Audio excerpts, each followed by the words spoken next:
Casey Stark, owner of Studio A64, downtown Colorado Springs. This is a canna club. For those, imagine you're talking to somebody sitting in Omaha, Nebraska. They don't know what a canna club is. What is a canna club?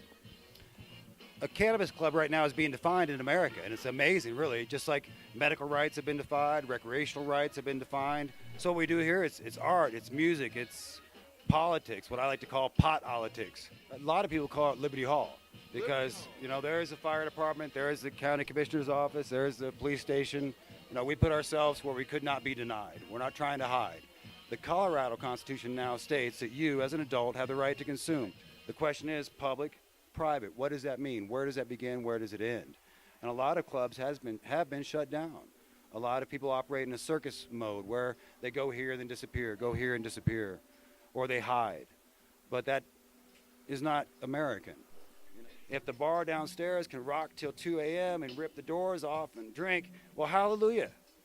Well, you know what? We can upstairs, 12 steps above that, we can listen to music and create 401cs and have cooking classes and dance classes and grow classes and raise money for events and have a blast. So the basics of a canna club is you come in, it's BYOW, bring your own weed, you pay a cover at the door, and you get to come in and experience whatever you've got going on for the night. Yeah, our policy is the cannabis is there, but it's not the highlight. The people come here for the music, for the politics, for the movement, for the art, for the dance, for the education. So, for us, the cannabis is there, but that is not our thing. You don't see a lot of people just hanging out getting stoned here. You see a lot of professionals, politicians, lawyers, real estate, doctors, attorneys. It goes on and on. Lots of musicians. This is a studio. We record music. We produce music. We record and produce video. We write for magazines. We form marches. So come on down. It's a blast. It's a party. Join us. If you like a revolution, you'll like it. Dang, if I didn't know any better, this sounds like the old coffee tea houses of the European Enlightenment. Yes, if you look back in time, if we look back, history does repeat itself. So if we look at the bourgeois and where the art and the entrepreneur met in Paris at the turn of the century, 1899, or in New York, the golden era from the 1900s to the 1920s, right before the Great Depression, where art and entrepreneurs were working together to create these jazz and things that we now consider legendary parts of us, but at the time, jazz was condemned. You were not supposed to be too jazzy.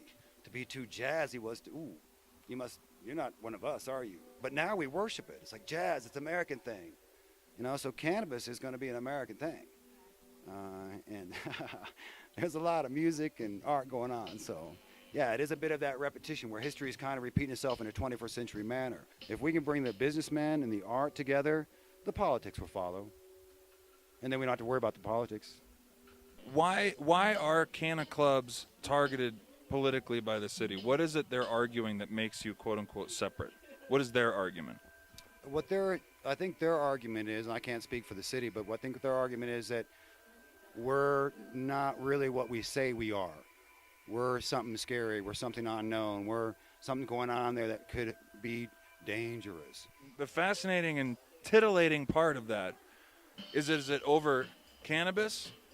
Or is it over the threat of free ideas being exchanged in a fomenting environment of arts and artists? What's the bigger danger?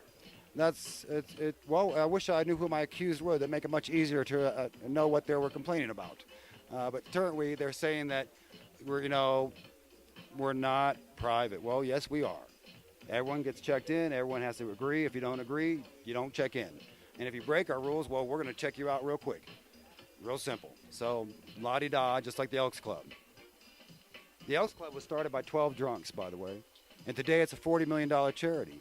The Elks Club was established by Americans that were told they could not drink and congregate publicly after the sun set with liquor.